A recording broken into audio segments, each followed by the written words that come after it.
здесь, Его сила здесь.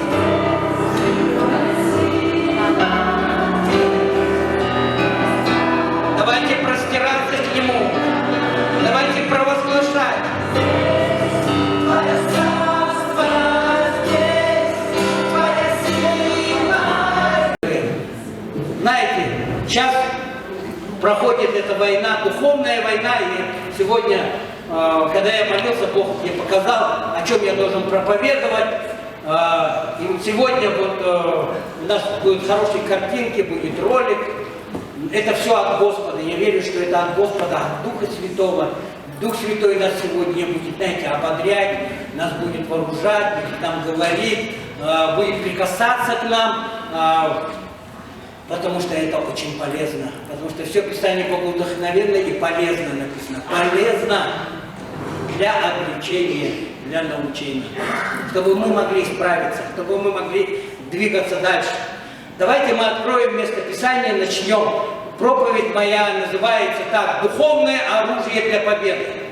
Для победы. Духовное оружие для победы. Ефесянам 6 главу и откроем 10 и 11 стих. Мы прочитаем Ефесянам 6 главу. И прочитаем 10 и 11 стих. Здесь написано: «Наконец, братья мои, укрепляйтесь Господом и могуществом силы Его». Вначале нам нужно укрепиться Его силой. Нам толку нет, если мы будем одеваться во все оружие. Если нету Бога, то все напрасно трудится человек, напрасно строит, напрасно чего-то делает. Все напрасно, если нету. И поэтому мы должны это запомнить на всю оставшуюся жизнь. На всю оставшуюся жизнь.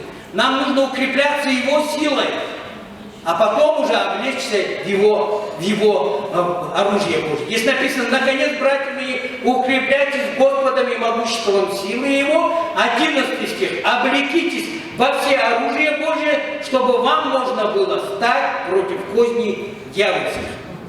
Аллилуйя! Вот поговорим о самом главном, что нам нужно укрепиться им, Его силой укрепляться. И здесь написано: «Облекитесь во все оружие». Здесь не написано частично: «Оденьте только пояс один и ходите с этим поясом». Здесь не написано: «Оденьте только шлем». Написано: «Во все оружие». Воин должен одеться во все оружие Божие. Если воин идет на войну, он должен быть вооружен до зубов, как говорится, да? Если вооружен, то опасен. Для врага опасен. И поэтому, знаете, в Ефесской церкви, почему апостол Павел именно пишет Ефесскую церковь, потому что в Ефесской церкви они думали, они такие духовные, зрелые, потому что там происходили чудеса и знамения, и они думали, вот они уже на коне, они такие сильные, мудрые, знаете.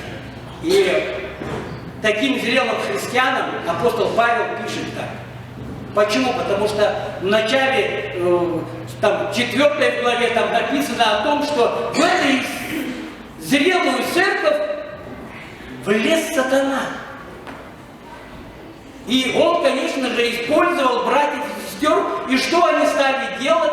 Они стали обвинять друг друга, сплетничать друг о друге, говорить негативные слова, там еще что-то. Ссоры у них, распри проявились. Гнев, злоречие, грех пошел в эту церковь.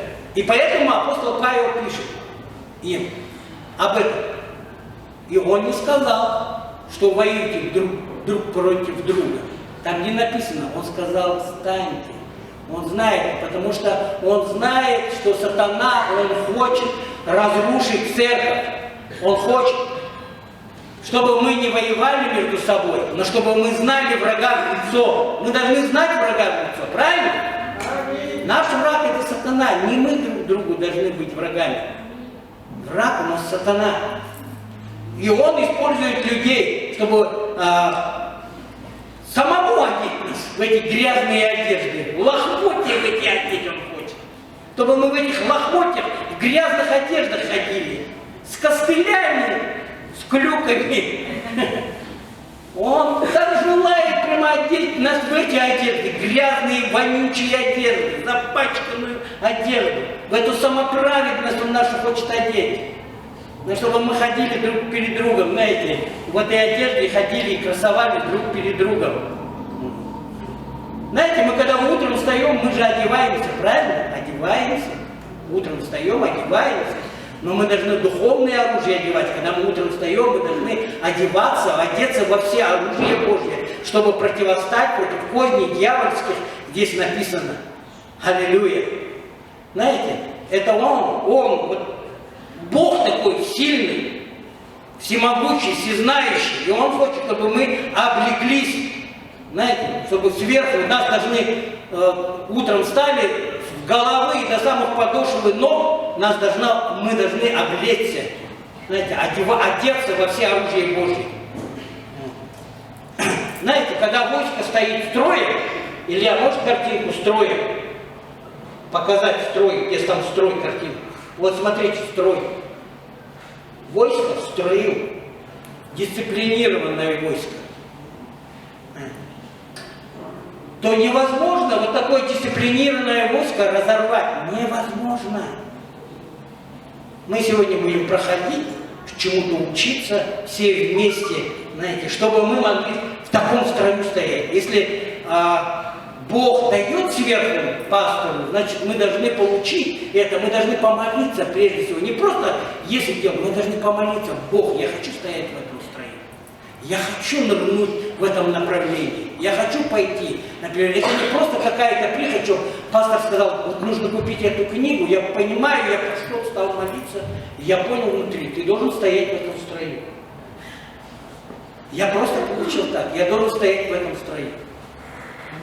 Понимаете, это не просто такая прихоть, это от Бога. И поэтому я говорю, мы сразу, Руслану, свою помощнику пишу, мы заказываем книгу, никаких разговоров. Руслан, молодец, сразу, хорошо. Раз, и все, мы заказали эту книгу, сразу перечислили деньги, потому что мы хотим стоять в этом строю. Русские, татары, киргизы, украинцы должны стоять в этом строю. Все, якуты. Мы должны все стоять в этом строю. Не смотреть на лицо. Мы должны смотреть на Бога, укрепляться Его силой. И стоять в этом строю. Не просто стоять.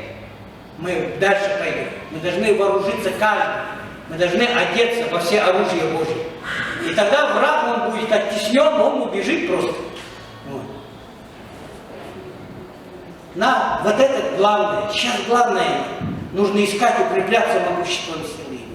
Вот это главное, искать Бога в тайной комнате, каждому нам искать, взывать к Нему и участвовать в том, что Бог говорит нам. Знаете, вот исторически, если посмотреть, я посмотрел просто исторический римский воин, вот это все его вооружение, можно назад вернуться, да?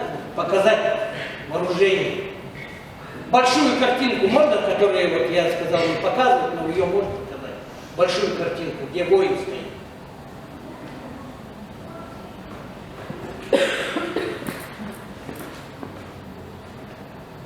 Вот все вооружение, вот оно, вот его все, вот это все его вооружение, оно весило 32-36 килограмм.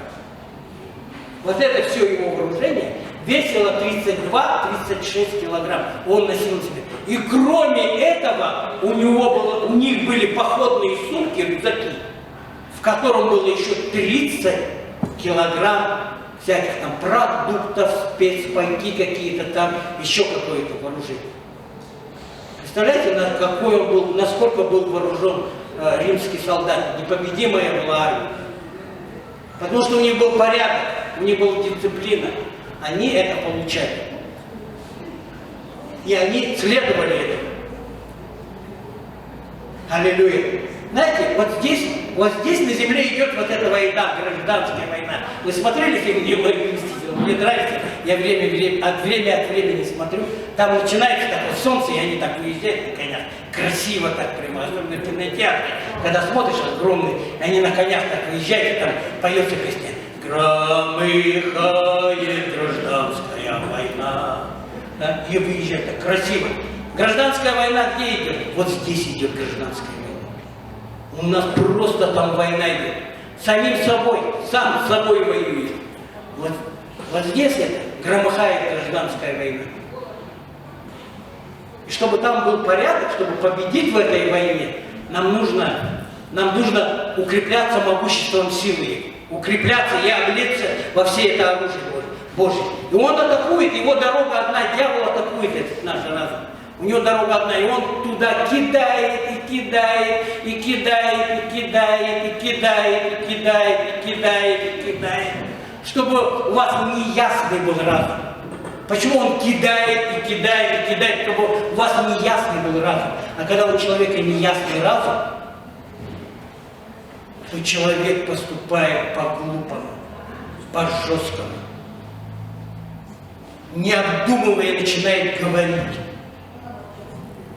Потому что нету мира с Богом.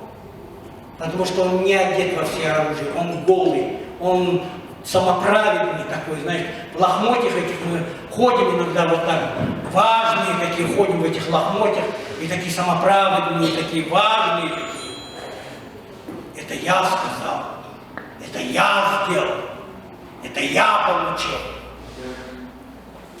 Большое я одно. Я.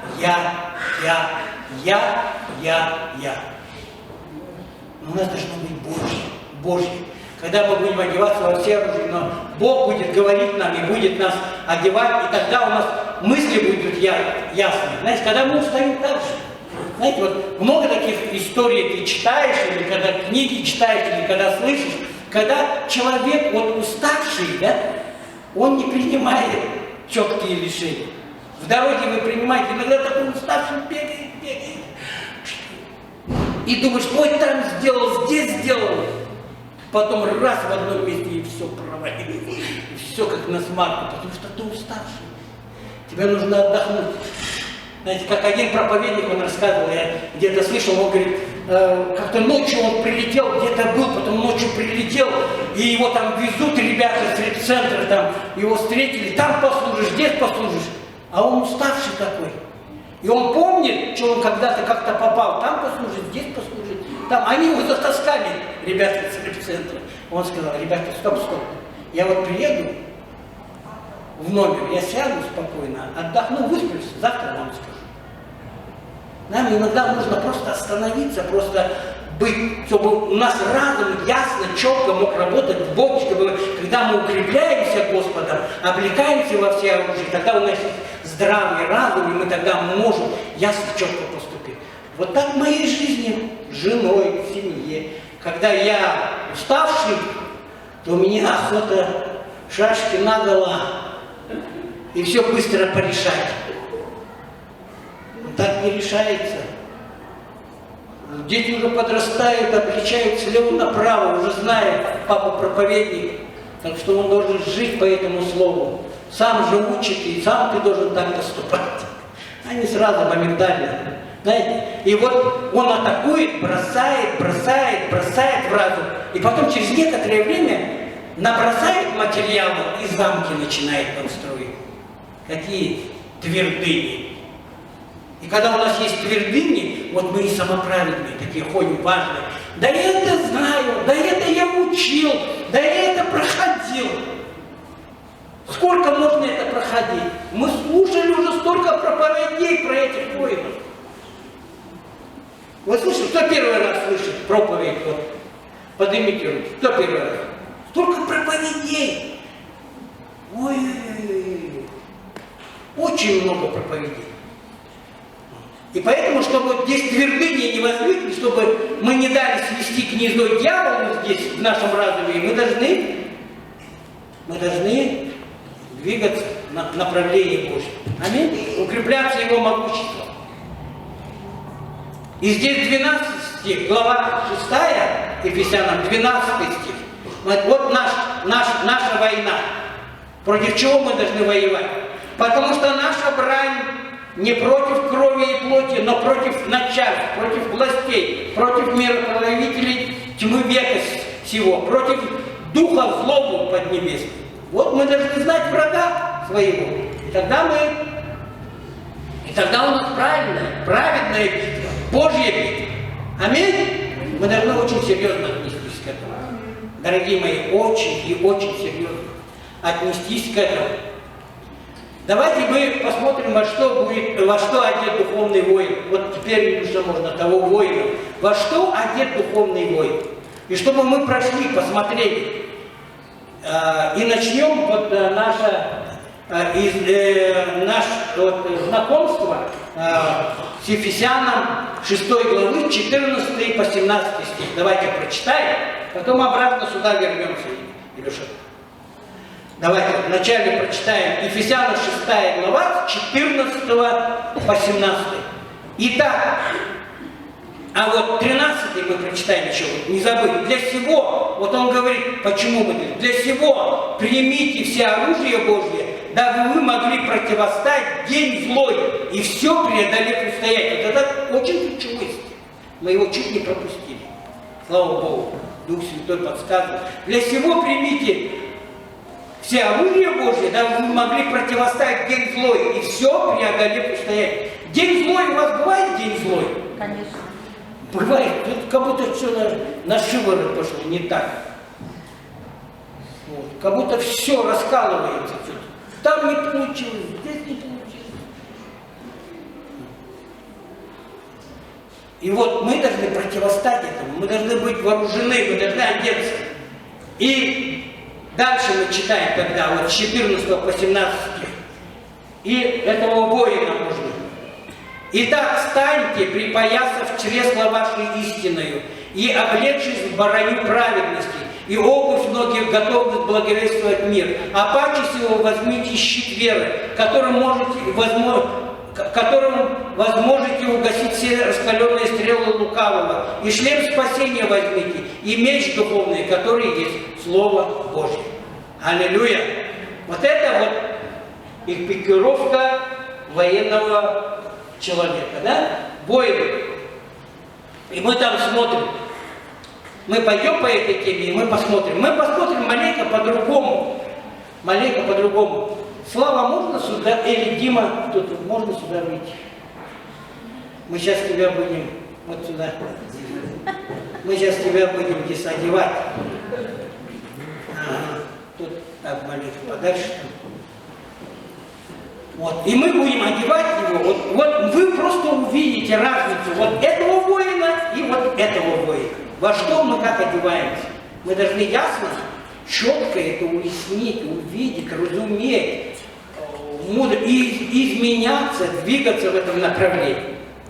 Аллилуйя. Знаете, почему вот мы терпим поражение? Поражение, вы увидите, почему мы терпим поражение за поражением. Потому что мы не одеваемся, мы должны каждый день одеваться в это оружие. Провозглашать, одеваться, быть готовыми. Вот почему так много поражаемых в духовной войне, потому что дьявол прорвался просто в церковь и рушит все, крушит. Вот. И вот поэтому много раненых, в церквях очень много раненых. Не только в нашей церкви, вы не думаете, в многих, я общаюсь с многими церквями, очень много раненых. Потому что они не одеваются во все оружие Божие. Только кто-то носит только шлем спасения, кто-то пояс, кто-то с мечом машет слева направо. И этим мечом он и своих, и чужих. Потому что он пользоваться не умеет. Понимаете, да? Вот. И вот этот шлем, видите, вот у него шлем. Вы видите, у него шлем вот такой, да, и вот сзади у него так вот, вы увидите, если смотрите фильмы, для чего, как вы думаете, вот это вот сзади, вот это? Это не просто так, не для красоты. Видел, как у него как платформа? Вы знаете, как викинги, варвары, они когда заскакивают так с топорами, и сверху, так прямо запрыгивают, и сверху, и сразу здесь отрубают их. Они же все, у них все продумано. У этого воина все продумано. И поэтому они так запросто не могут им все это сделать. И они были удивлены. Варвары, они викинги, все время так, они с топорами. У них такие топоры, они так этими топорами крутят, если вы фильмы смотрели. И рубят слева направо, и умеют вот с этой стороны ударить так топором сверху, что вот так шея отрубалась. И вот видите, какой у меня шлем. А мы оденем, Дима, вот мы одеваем там тюбетейку давай, эту. Одень ему, пожалуйста. Вот наш шлем.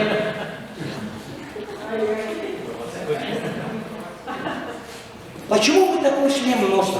Как вы думаете? Почему? Потому что он легкий. Он легкий. Мы такие легкие. Нам зачем носить такую тяжесть? Знаете, сколько я вам сказал? 36 килограмм. Представляешь, сколько этот шлем весит? Ой-ой-ой. Чтобы его постоянно носить. Нам нужно оружие это не снимать, постоянно носить. А мы носим это, чтобы легко очень, прекрасно. Поэтому мы такие легкие, понимаете? Мы когда спасаемся, да, вот он надевает наш шлем спасения. Мы спасаемся шлем спасения. Через Слово Божье, да, мы спасаемся. И потом через некоторое время, проходит какое-то время, вы не замечаете, вам не читать неохота. Тяжело время, ох, айка. Так говорят. Работы столько, надо внуков кормить, детей кормить, тут фирма, там свиноферма, совхоз, колхоз, и все там, все каша. И нету времени читать. Для царей, когда консультируешь людей, да, вот в деревнях особенно, они говорят, времени нету читать. Какое читать? Там работать надо только. А мы здесь в городе тоже так же. Снимаем этот шлем. Вот какое-то время проходит, мы снимаем этот шлем, и он у нас там пылится где-нибудь под кроватью. И мы такие свободные, самоправедные, в этой одежде, которую дьявол нам одевает и говорит, о, классно же, зачем ходить в церковь? Зачем читать Библию? В церковь не надо ходить. Сами можете дома, сейчас знаете, сколько дома сидят людей. Они сидят дома, и они верят, всем сердцем они верят, что они счастливые, что они пойдут на небо. Таких очень много. Мы думали, что в Америке это только, уже в Россию это давно пришло. Дьявол уже, он обманщик. Знаете, в войне что самое главное? В войне самое главное обмануть противника. Вот это стратегия. Обмануть противника. Это самое главное в войне. И дьявол, он великий обманщик. Он обманывает нас в этой войне. Он обманывает в этой войне. Он подкидывает эти твердыни, вот эти слова, а это не надо, читать не надо, помогать не надо, это делать не надо. Знаете, во все сферы атакуют.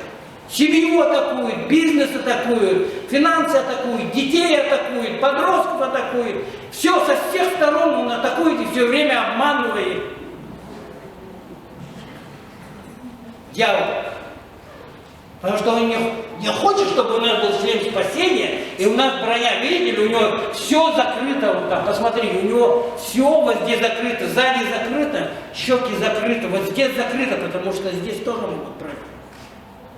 Шлем такой, знаете, вообще супер, спасение.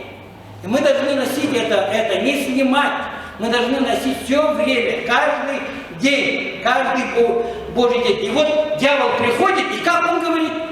А истинно ли говорит вам Бог? Ой, сколько лет, а ты не можешь исцелиться. Сколько лет, и твой муж не спасается. А твои сыновья и дети вообще не ходят в церковь. Сколько лет, а у вас в семье раздрай. Он приходит и говорит, истинно ли говорит Бог? Бог врет, однако. Обманывает. Знаете, когда люди приходят, вот мои два друга приходили в это, и он говорит, я им сразу сатана сказал, о, здесь деньги собирает ведрами. Два моих друга. Я с ними общаюсь, продолжаю общаться. Верю, что Бог. Один даже смотрящий был здесь за город. И он сразу для него сатана сказал, о, здесь деньги собирают, что-то нехорошее здесь творится. Олег Иванович там собирал и здесь собирает. Он сразу так сказал, смотри, ты там собирал и здесь собирает. какой ты хитрый, а? Знаете, вот сатана приходит, и он сразу же, вот сразу сеет это семя, и люди сразу, потому что. И потом твердыни вырастают такие огромные, вот на этой шапке красивой вырастают твердыни, которые пробить невозможно. Здесь пробить можно, а вот твердыни эти уже, они чем больше, тем сильнее. Вот почему нам нужно прикрывать свое спасение, одевать шлем спасения постоянно, раз за разом. Он должен закрывать нашу голову всегда, чтобы нам остаться в живых в этой духовной войне. Потому что обязательно после спасения начинается труд.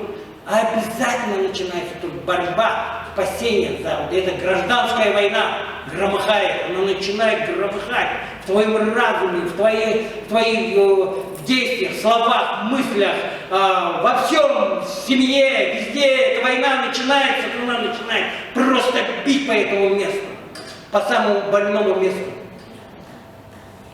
Потому что он хочет и говорит, не спасутся никогда твои дети. Все это в ложь. Истинно ли сказал Бог. Аллилуйя. Как вот в армии, я вспомнил армию, мы когда в армию пришли, в армии вот советской вообще, знаешь, вот одевались эти смешно клоунада, сапоги в 2 размера больше, или жмут, мозоли там, эта гимнастерка так ее по 10 раз обернуться можно, этой гимнастеркой. У вас есть что-нибудь по этому, говорю, по размеру? Ну, ничего нет. По размеру ничего нет. Шинель оденешь, это все. Вообще весь этот. Римская армия, слава Богу, для каждого воина шили. Для каждого воина делали по размерчику. Все подгоняли по размерчику. Или вот в немецкой армии у них все по размерчику. Красавцы такие были, да, немцы? Ну, форма. Они не красавцы, чистые. Но форма у них красивая, да? И я думал, что в советской армии такие формы некрасивые, а у немцев красивые. Потому что они шили по размеру. Мир тянет, разум атакует мир. И мы бросаем, и это наш шлем спасения, он пилится. Не снимайте, это навсегда ваша часть, шлем спасения. Мы на войне. Усвоили, да? Мы на войне, нам не нужно снимать, нам нужно читать Слово Божье. Чтобы эти твердыни разрушать, нам нужно провозглашать, нам нужно очищаться. Вторая пикировка, это вот щит. Знаете, щит ему, наш хороший щит. Вот наш щит. Сколько процентов тела закрывает? У римского воина щит закрывал 70% его тела. 70%. Это сколько? Чего он сможет защитить? И у нас такой щит веры. И мы такие довольные ходим с этим щитом. И потом говорят, столько ран. Столько нанесенных ран, столько обид. Надо быть щит. Вот, видите, щит веры какой.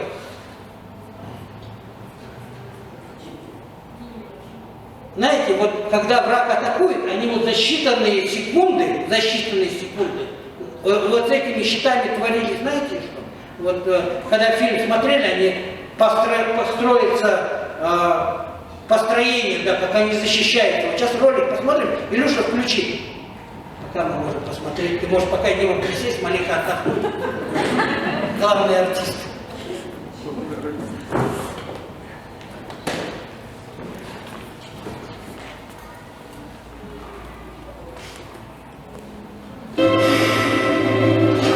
По моей команде строимся черепахой.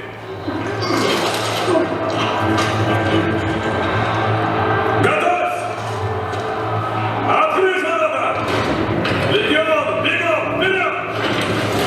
Это они спасают своих воинов, которых взяли в плен. Мы также должны действовать.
Чтобы те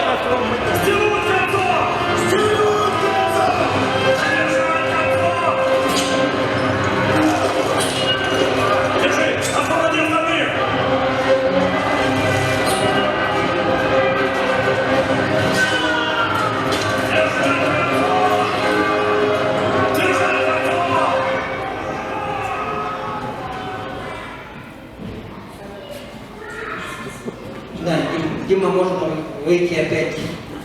Продолжим нашу проповедь. Слава Богу, вы видели, да? Это вот построение. Илюша, можешь показать там построение, вот это черепаха называется. Их много всяких построений. Вот смотрите, вот это построение черепаха. Вот так мы в церкви должны стоять. Не пропускать врага сплетнями, ссорами про кого-то. Мы когда стоим вот так с этими щитами, мы не должны говорить: посмотри на этого брата, он про тебя плохое сказал.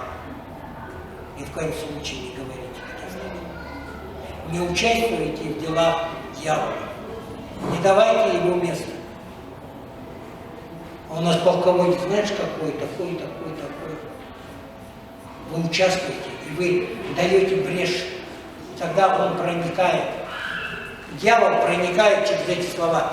Бегите от таких людей, которые участвуют в этих делах. Бегите подальше от этих людей.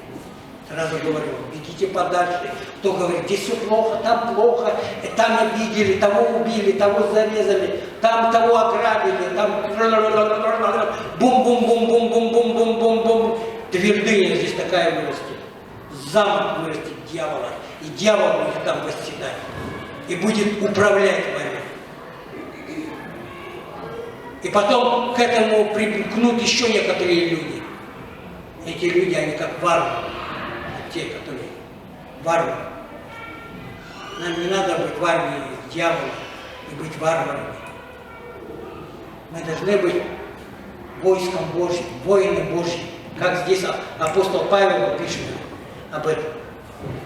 Чтобы дьявол не нашел эти прорехи и не протолкнул через нас язык вот это, чтобы враг вполз в нашу церковь, в нашу семью Божью. Знаете, врачи сейчас сколько много говорят негативного насчет моего здоровья. Вообще. И думаешь, у меня было такое, сколько мне осталось жить. Врача спрашивают. Но мы с Таней решили, мы не допустим дьявола, потому что пастор за меня молился и сказал, 20 лет это минимум хорошее еще служение. 20 лет еще. Мне сейчас 59 скоро исполнится. До 80 лет.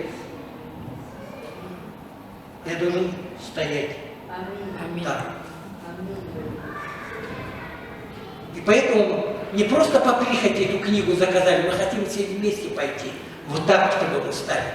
Чтобы мы начали изучать эту книгу. Это Божий человек написал, у которого церковь растет. Который приезжал также в Москву, я был на его проповедях, Марк Коннор, я был на его проповедях. И я вам проповедовал из его книги «Как-то побег из тюрьмы», когда я приехал. Потрясающая книга. Знаешь, когда мы учимся, когда мы понимаем, и когда мы это приносим в свою семью. И мы станем, говорим, мы дьявола не допустим. Мы будем жить долго, счастливо. Аминь. И мы, если надо к Богу пойти, я готов. Но у меня еще дети есть, мне надо еще сражаться. Я должен вот в этом ряду быть. Мне нужно сражаться, чтобы мои дети поднялись. И как мы сегодня пели, из поколения в поколение, чтобы дети и мои дети передали моим внукам.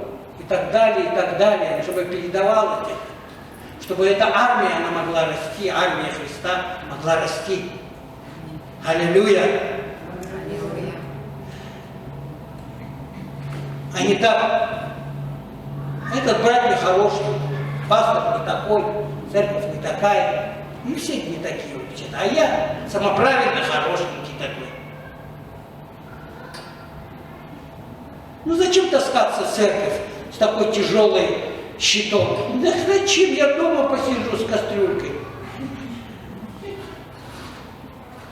Зачем мне этот щит веры тяжелый такой? И шлем спасения такой тяжелый. Нужно читать, молиться каждый день. Зачем мне читать? Я уже Библию прочитал 10 раз. Так же говорят некоторые. Зачем мне ее читать? Ее нужно каждый день, мало-помалу кушать, как эти воины. Аминь? Не нам нужно не давать дьяволу никакого места, чтобы он не проник. Давайте соблюдать единство веры. Как написано, да? Ефесянам вот здесь, я об этом не хотел, но сейчас вот просто прочитаю. Здесь написано. Итак, узник Господи, умоляю вас поступать достойно звания, в которое вы призваны, со всяким современномудрием, кротостью, долготерпением, исходя друг к другу любовью, старайтесь сохранять единство Духа в союзе мира. Потому что мы одно тело, мы одна семья. Мы должны сохранять это. Аминь? Мы должны верить не так. Вот, ну, часто люди же так говорят. Ну, несправедливо. Ну, вот по-правильному так должно. Давайте вот жить не как мы хотим, не по нашему мнению, а по Слову Божьему. Как говорит Слово Божье. Вот как оно говорит, вот давайте так жить. Потому что мнений много всяких. Но нам нужно жить по Слову Божьему. И тогда щит вот этот угасит все стрелы дьявола. Да? Дьявол как посылает? Чух, стреляет нас раз за разом. Третье, давайте третье. Броня праведности наша. Одень ему броню праведности. Посмотрите, какая броня у нас. На кухню только ходить, да? В холодильник заглядывать. Броня праведности. Что-то все открыто, здесь открыто, там открыто. Все открыто. Так она еще такая тонкая, вообще тонкая. Вот мы одеваем такую броню праведности, мы одеваемся. Сама праведность наша одевается. У нас должна быть праведность от Бога. Понимаете, Он нас в эту позицию поставил, Он нас одел в это. Знаете, вы помните фильм, кто смотрел, вот я в советское время смотрел фильм, Александр Невский, смотрели, помните, там был этот, который делал кольчуги-то, дедушка там какой-то такой, кольчуги делал и всем раздал, а у него кольчушка одна осталась такая, короткая. Он ее одел, и его убили в этом бою. Его последнее слово было «коротка кольчушка». Чтобы у нас не коротка была кольчушка, тогда мы должны одеться в праведность Божью. Праведность Божья – это броня, понимаете, это мощная броня, которая не пробьет ничего. Знаете, у римских воинов у них кольчушка была, у них такие латы, помните, такие латы, друг на друга они такие. Знаете, и они чем больше ходили в них, оказывается, они, когда перетирались друг с другом, они сверкали буквально. Понимаете? Они когда ходят, а когда оно просто лежит, пылится, оно ржавеет. А когда оно одето, оно перетирается. Оно все время трется друг от друга, эти латы вот эти, такие. Вот у них там можно, Илюша, показать? Можно убрать. Вот. Того большого, который крупнее. И вот эти латы, они друг об друга терлись, да, друг об друга. И они настолько блестели, когда солнце. Вот видите, у них такие вот пластинки как будто такие, как чешуя, да? Не такая, как чешуя, а вот эта. И оно настолько сверкало, когда они выходили, маршем шли, и настолько она врагов ослепляла. Наша праведность должна врагов ослеплять. Они должны увидеть это, да, и действительно сказать, мы хотим быть такой армией. Мы хотим быть такой армией. Аллилуйя.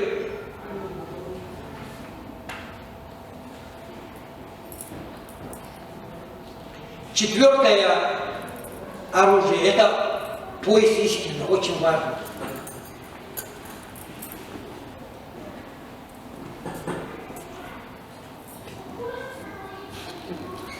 Ну, я могу на себе показать просто. Смотрите, вот пояс, у меня ремень, если этот ремень снять, у меня штаны не упадут из-за живота моего. Но если живот мне уменьшит, они упадут. Знаете? Но из-за живота они не падают, если я ремень сниму. Живот мой держит. Да? Мое богатство. Вот. Смотрите, это пояс истины. Мы можем в поясе истины чего-то, вот на поясе истины что висит? Все обмундирование висит на поясе истины. Его меч висит там, да? Копье, оно держится также сзади через. У них везде крючки здесь. Вот здесь крючки, вот как у меня здесь, видите, да? Вот оно через это все пропускается, и здесь меч висит. Там нож, там копье проходит через это. Знаете, через эти крючки висят. Это пояс истины. И также этот пояс истины, оно держит вот эту броню праведности. Пояс истины, оно стягивает. Если не будет этого пояса истины, то вся броня, она вот так будет. Ходит ходуном, и его по-любому проткнут где-то. Потому что броня праведности. Оно стягивает и держит еще как штангисты. Они, чтобы поднять большой вес, они же стягивают таким ремнем широким таким. И воин также, у них широкие были эти пояса, не узкие, не как у моего ремень, у них были, они широкие и крепкие. И оружие держалось, и броня праведности на них держалась, и они это не снимали. Они даже спать ложились, когда были в походе, они спать ложились. Они снимали это только когда домой к женам приходили, семью свою. А так на войне, они на войне, и они не снимали это.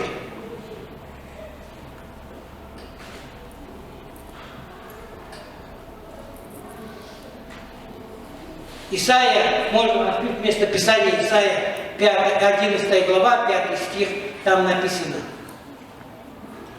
Вспоминаем знаменитые слова пророка Исаия. «И будет припоясанным чрез его правда, и припоясанным бедер его истина». Можно обратно вернуться к этому воину. Знаете, вот эта истина, мы можем к этой истине что-то прибавить. Вот смотрите, я могу прибавить. Вот так ереси рождаются. Вот так рождаются учения на каких-то группах, домашках. Знаете, сколько домашек у нас в России? Оказывается, очень много. И церкви, которые вышли, и сами ведут людей к идеям. Потому что, смотрите, он привязал это к истине, поясу истины, и вот учение пошло. Вот она, веточка образовалась дьявольская. Она длиннющая, сколько людей тянет, эта веточка.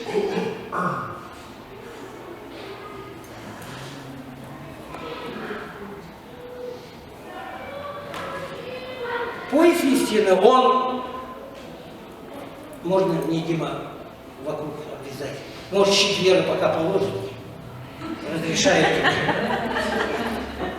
Да, вот, смотрите, да, не надо, держи так, я держу. Вот, смотрите, а можно, наоборот, да, можно ересь удлинить, что-то прибавлять, что-то делать к Писанию, а можно урезать, что не нравится. Мне не нравится, что Иисус, Он Сын Божий, что Он Бог. Взяли и эгоисты и отрезали.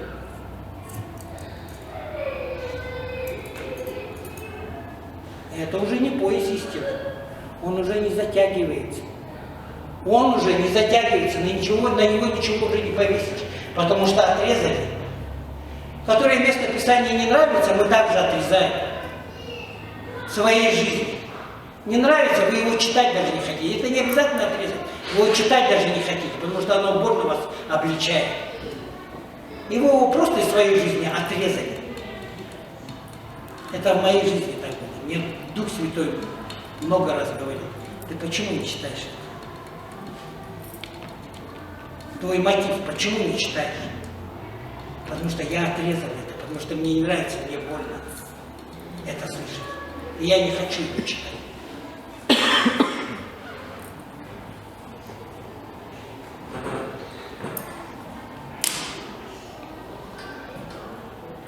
Знаете, ну вот люди, вот есть же такое вот, ну, учение даже, есть учение такое, что люди прибавили и образовалось целое вот, ну, учение, что, ну вот Иисус Христос родился беспорочно, да? Он умер и воскрес. Ну, наверное, тоже Мария тоже беспорочно родилась. И тоже она умерла и воскресла. Прибавили люди. Ничего хорошего. Многие люди говорят, ну про десятину нигде не сказано в Новом Завете. Ты отрезали, выкинули. Все. И нету десятины. Не надо десятины давать. И выбросили. Так, и так каждый нас, мы как воины, каждый из нас, можно и эту картинку, каждый из нас, как воин, мы должны одеваться во все оружие Божие. Это значит, все Писание богодухновенно и полезно для обличения, для научения, для обличения, для исправления, чтобы мы были приготовлены ко всякому доброму делу. Все Писание написано, все. Потому что апостол Павел ему говорит, я вам возвещаю всю волю Божью. Всю волю Божью, он говорит. Возвещаю вам всю волю Божью, а не частями, которые вам нравятся. А вся воля Божья, она как-то не может уложиться в наш разум, в наше сердце. И тогда мы не одеваемся во все оружие Божье, а нам нужно одеться во все оружие Божье, чтобы нам достойно, стройно выступить, достойно сражаться в этой войне. Потому что кто-то один побежит, и все, и прорех. Как мой папа, он все время говорил, как кто-то сдаст, все, потерь куча вообще. Как кто-то уйдет с позиции, потери куча. И я вот фильмы смотрел, все время наши побеждают, а папа говорил, немцы нас били на все бои. Особенно поначалу. Вообще. Он говорит, один раз ночью ихняя разведка, их 60 человек, они зашли и весь пол выкосили. 60 человек.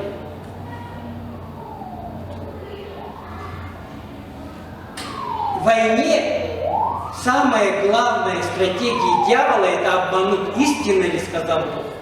А истинно ли Бог говорит? А истинно ли ты делаешь то, что Бог тебе сказал, а ты не хочешь это делать? Бог, сатана придет и обманет по-любому и скажет, да нет, это все выдумки этого человека. Или еще кого-то. Поэтому мы должны сражаться на этой войне. Аминь? Аллилуйя. Вот ответ известен. 1000 лет тому назад ответ. Вот, Второзаконие 12:32. Можно и выше. Второзаконие. Ответ очень хороший. Смотрите. Второзаконие 12:32. Там написано так. Все, что я заповедую вам, старайтесь исполнить. Не прибавляй к тому и не убавляй от того. Ничего не отрезай, не выкидывай. Все Писание богодухновенно и полезно для научения, для наставления, для обличения, для исправления. Чтобы мы были приготовлены ко всякому доброму делу. Все. Теперь меч наше удовольствие. Где наш меч? Меч, что ли? Да, давай сюда меч, конечно. Пилочка для ногтей. Мы красуемся, самоправедностью занимаемся. Да? На, меч тебе. Ногти больше.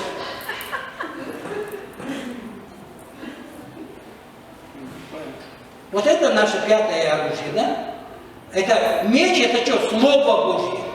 Слово Божье. И Слово Божье, это для меч, это для атаки. И сатана он хочет сделать, чтобы ты был неэффективным, малоэффективным. И он уговорит тебя поменьше пользоваться Словом Божьим. Да поменьше, зачем так много читать? Не читай, дорогой. У тебя хорошая пилочка, пили себе ногти, успокойся. Зачем тебе этим мечом наносить удары этому дьяволу, он ему и так уже Иисус Христос голову разбил. И пытаемся это делать. Вообще поменьше о духовном говорите. Говорите больше о душевном. Вон сколько много в интернете сейчас, где-то куда-то пойдешь погулять, там не только много. И потом через некоторое время даже хлеб отрезать невозможно. Он настолько заступится. Понимаете, Слово Божие настолько заступится, что оно не будет даже хлеб резать. Так что, зачем слушать проповеди, зачем читать Библию, зачем назидаться псалмами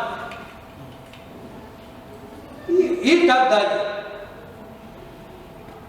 Или вообще не учите народ Божий. Не надо учить ни на домашках, нигде, не проводить курсы. Пусть народ сидит там, чахнет.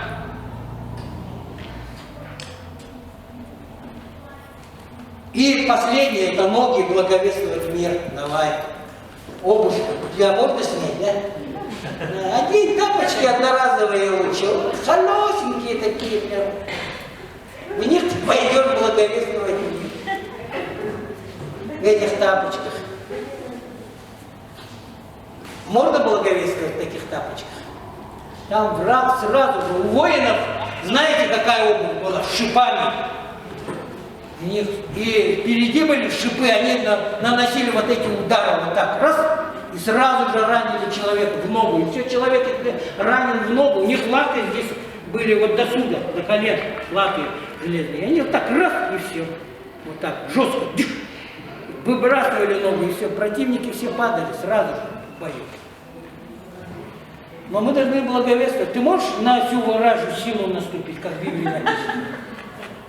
В тапочках нет только. В сауну даже пойти скользнете. Даже в сауну пойти, стыдно, наверное, пойти в тапочках. Не только что. Вот такие мы похожие воины, да? Вот так мы одеваемся. Дай-ка, это как бы это для братьев, а вот для сестер. Одну на один дай, да, два не надо. Ты же Золушка моя. Вот. Только для тебя это подойдет. Не для кого-то. Для тебя. И он так же говорит, да что, сиди дома, зачем тебе ходить? Тебе обувь не подходит. Сиди дома, отдыхай. Мы ждем, сидим. На таких каблуках благовествовать, наверное, трудно.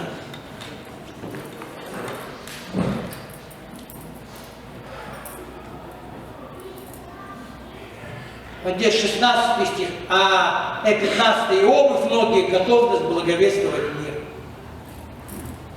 Ну, просто говорит, да не ходите, сидите дома, смотрите телевизор, в интернете сидите, очень хорошие проповеди, очень хорошие ролики, очень хорошие псалмы, сидите, слушайте, смотрите, наслаждайтесь, кушайте, не ходите никуда. А там соседи рядом погибают, спиваются, бьют там жен, еще что-то, детей. А он говорит, дьявол говорит, спокойно, это не твое, это не ваше. Вы что? Молчите, а мы же вдвоем уже молимся, что не могу я молчать, не можем мы молчать. Никак мы не можем молчать. Не умолкайте, Господь говорит, не умолкайте, пока бьется ваше сердце, пока есть время, пока есть финансы, пока есть у вас квартиры, машины, не умолкайте, работа. Куда-то вы пошли на пункти, не умолкайте, говорите о том, что Иисус сделал в вашей жизни, то, что Иисус сделал на кресте, не умолкайте, говорите, не молчите. Они ожидают, они ждут, а мы молчим.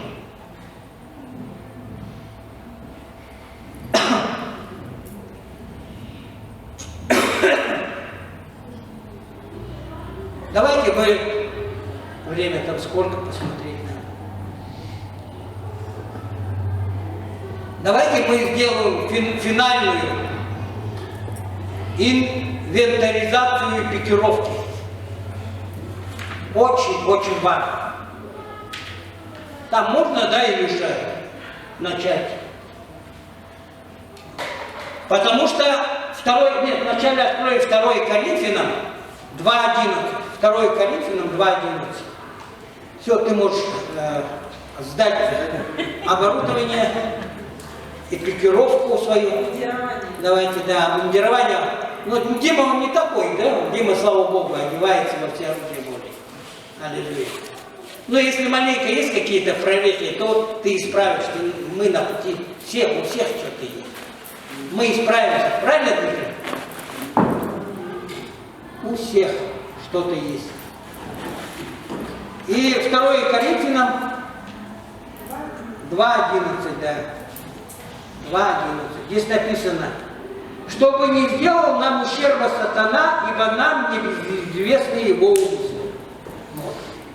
Мы видим, какой ущерб сатана наносит, да, когда мы не стоим, не берем этот щит веры, не прикрываемся. Этот меч духовный, видели, как они защищаются там в этом ролике?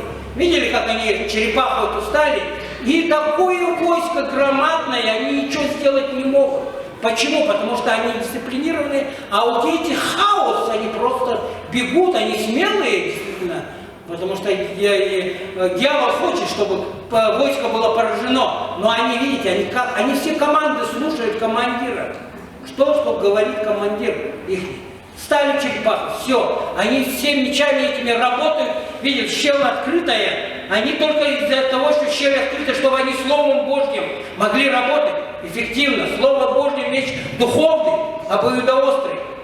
И потом он им дает команду ставить кольцом. Они кольцом ставят, стягивают кольцом, чтобы было покрепче. И освобождают своих. Мы должны так же, как армия Христа, мы должны так же. Вот почему мы должны слышать Бога в тайной комнате, потому что нам небезызвестны Его умыслы. Итак, когда смотрим дальше, вот можно там есть несколько вот о том, что мы проходили. Да, первое, второе. Вот первое, то, что мы прошли, давайте мы закрепим. Хорошо, чтобы вы запомнили это. Можете сфотографировать. Итак, первое. Итак, наш член спасения должен быть нам по размеру. И носить его мы должны, не снимая никогда, ни при каких обстоятельствах. Мы не должны снимать этот член. Он должен быть нам по размеру. Понимаете? Потому что Бог каждому уделил меру веры. Каждому, он говорит, каждому уделил меру веры. У нас есть размерчик, который мы не должны сами придумывать, носить. Если он тебе дал носить 30 килограмм, носи 30 килограмм. Не надо брать 50, я еще возьму. И потом по пути у тебя ноги расползлись, вся обмундирование все расползлось. Бери настолько, сколько ты можешь, получи от Бога. Это обмундирование мне подходит. Я хочу быть в бою в этом. Я хочу встать в бой. Я хочу стоять и слышать эти команды от командира и следовать в этом бою. Второе. Наш щит веры должен опираться только на Слово Божье. Только на Слово Божье, а не так. А как справедливость говорит? А как пищит справедливость? Меня тронули, меня обидели. У меня так, честно говоря. Надо это исправлять. опираться на Слово Божье и соединяться в единую стену против врага с такими же щитами наших братьев и сестер по вере. Чтобы мы стояли в этом и с этими щитами вместе. Не пропустили дьявола. Не так. Ой, тогда мы уже открыли щит веры наш ушел. И в этом дьявол в это время он проникает в это. Третье. Наша броня праведности. Можно, да? Там третье, Илюша. Третье и четвертое. Наша броня праведности должна быть без изъянов и прорех. И гарантирует это только соблюдение Божьих законов. Это Его праведность, Его праведность. Это не наша праведность, это Его праведность. И Он хочет нас всех одеть в эту праведность, а не в самоправедность. Наш четвертое. Наш пояс истины должен быть точно таким, каким мы получили его из рук Христа. Без добавок и урезаний. Точно, вот. Ничего не надо прибавлять и урезать, ничего не надо.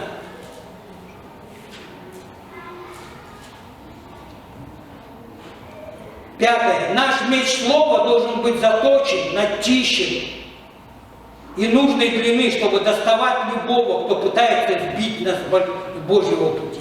Любого врага уничтожить. И шестое. Эта конвенция записывается. Это было что? Не понял я. Это что было? Вот это да. Голос с неба, что ли? Чуть обувь не снял, думал, на святой. Сердце вздрогнуло.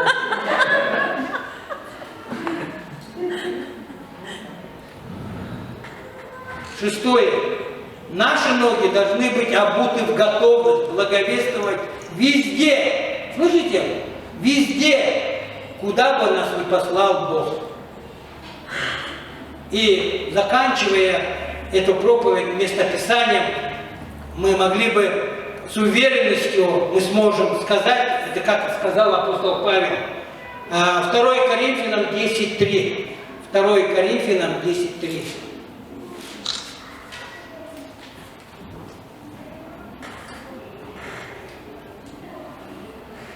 Ибо мы, ходя во плоти, не по плоти воинствуем.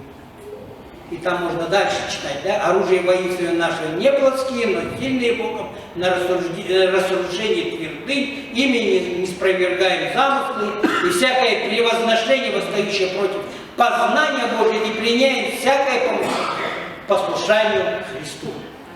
Аллилуйя. Вот на этой ноте хотел бы я закончить. Давайте тогда прославители, кто-то мог бы выйти, и мы могли бы еще помолиться. Аллилуйя, Господь. Давайте мы встанем, будем молиться.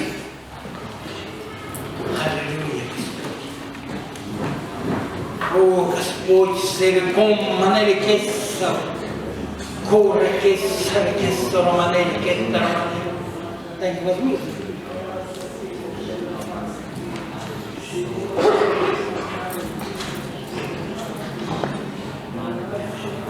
Аллилуйя, Господь, сериком манели кессар, кора манели кессар, манели кессар, манели кессар.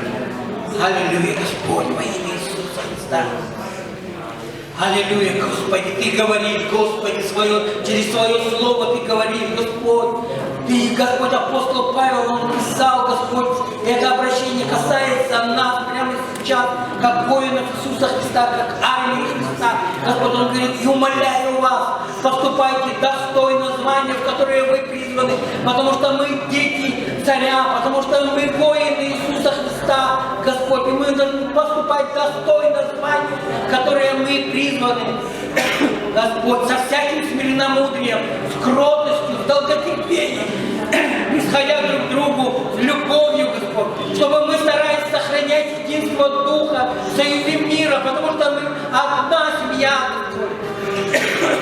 Господь, одно тело, Господь, один Дух, Господь, во имя Иисуса.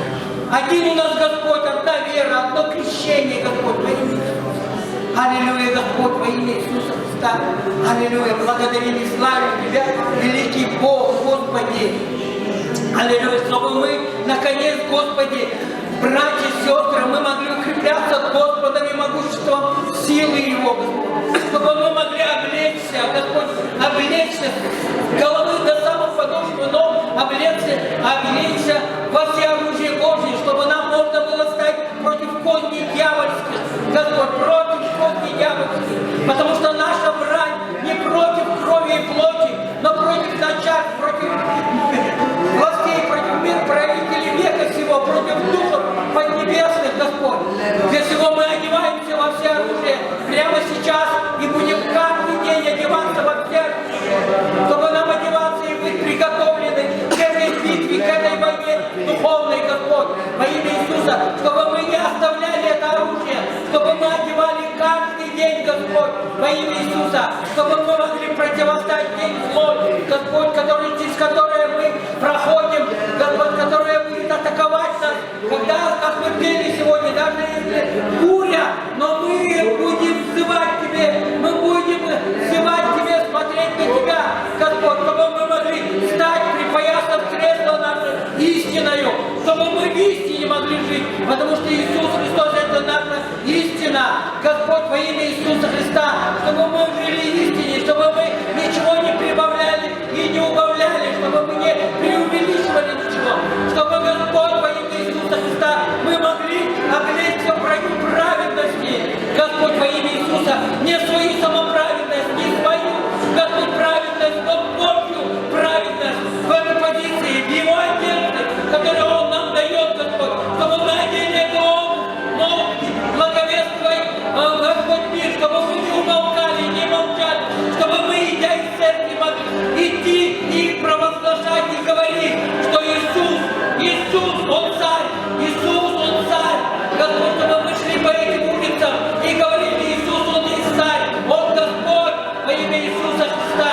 Аллилуйя, чтобы мы говорили, что Он царь, что Он господин нашей жизни, и Он хочет быть господином в вашей жизни, Господь, потому что что Он сделал на кресте, Господь, а паче всего, чтобы мы взяли щит веры, Господь, не только свой, чтобы мы не стояли одни, потому что один более не воин, но чтобы мы стали, Господь, в ряд, в строй Божий, Господь, во имя Иисуса, Господь, мы можем вместе угасить стрелы лукавого во имя Иисуса Христа, Господь, во имя Иисуса, и чтобы, Господь, во имя Иисуса мы одели шлем спасения, чтобы никакой дьявол не мог атаковать и строить там какие-то свои замки, чтобы он не обманывал нас, чтобы всякая ложь она была разрушена, всякий обман, всякие ссоры, распри, Господь, во имя Иисуса, чтобы мы не натягивали одеяло на себя, не говорили, это я такой хороший, Господь, остальные все плохие, но чтобы мы встали в это,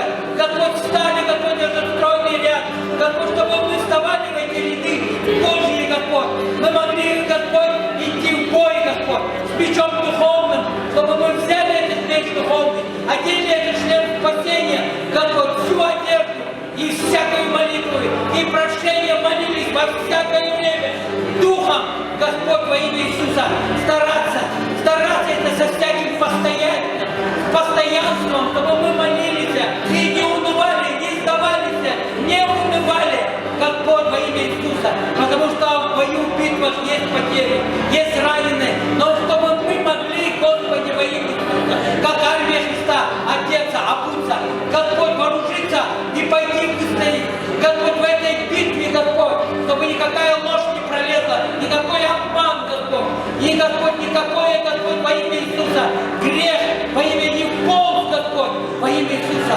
аллилуйя, Господь, но также мы, как и воины, мы в тылу, у нас есть, Господь, тебе часть, Господь, у нас есть, где люди могут пересидеть, Господь, есть убежище, Господь, Писание, где люди могут пересидеть с Господом, Господь, мы можем, Господь, во имя Иисуса Христа, переносить им туда пищу, Господь, чтобы они могли восстановиться, Господь, восприятие одеть, опять одежды и стать в этот строй, Господь, потому что многие, кто ушел, Господь, кто обиделся, Господь, во имя Иисуса Христа, мы можем, Господь, во имя Иисуса Христа работать, Господь, приступать туда, ходить под поле, Господь, провозглашать Твое служения, Господь, потому что, Господь, во имя Иисуса, Дух Господень на нашей церкви, Дух Господень, ибо Он помазал нас, благовествовать нищим, послал нас исцелять сокрушенных сердцем, проповедовать пленным освобождение, слепым прозрение, отпустить измученных на свободу, проповедовать лето Господне благоприятное. И этот юбилейный год, чтобы, Господь, отпустить измученных на свободу во имя Иисуса Христа. Аллилуйя, Господь, Ты помазал эту церковь, Господь, Якутский Слово жизни, Духом Святым и силою, чтобы она могла ходить, благотворяя и исцеляя всех обладаемых дьяволом во имя Иисуса Христа. Господь, благодарим и славим Тебя. Иисус, благодарим Тебя, Господь, за то, что Ты сделал на Христе, и мы некогда потеряны, и мы найдены. Господь, во имя Иисуса, теперь мы наверху, а не внизу. Мы теперь голова, а не хвост. Во имя Иисуса Христа, но армия Иисуса Христа. Господь, во имя Иисуса. Аллилуйя, Господь, дай нам, Господь, отечественной праведности, чтобы она очищалась в этом бою. Когда мы идем, Господь, благовествуем с этим мечом во имя Иисуса, мы увидим, мы прямо сейчас вы видите, что ваши сыновья, ваши дети, они рядом в этом строю. Ваши дети, они рядом в этом строю. Господь, во имя Иисуса, потому что мы выступили, будем выступать одним фронтом с Господом, потому что мы укрепляемся им Его могуществом сил, Господь, Его силой облекаемся, потому что мы не можем ничего своей силой, Господь, чтобы наша проповедь и наше слово было не убедительным словам человеческой мудрости, но явление духа и силы. Господь, чтобы вера людей, она утверждалась не на человеческом, Господь, философии, но на силе Божьей, на помазании Божьем, Господь, во имя Иисуса Христа. Аллилуйя, настало время проснуться. Ты говоришь, стань спящий, воскресни, Господь, во имя Иисуса. Сила Божья, чтобы мы могли слышать, Господь, во имя Иисуса, Твой голос, и тот голос, который стекает, Господь, Господь, на голову, Господь, во имя Иисуса Аарона, течет по бороде, сливается, Господь, по ризам, до самого низа, Господь, чтобы каждый воин был задействован во имя Иисуса. Благодарим и славим Тебя, великий Бог. Будь прославлен, будь возвеличен, Господь, в этой битве, в этой войне. Знаете, последняя битва, она состоится в дом. Последняя битва. И это настолько близко, я вам скажу. Это настолько близко, это пахнет прямо. Это пахнет прямо, это гарь. Понимаете, это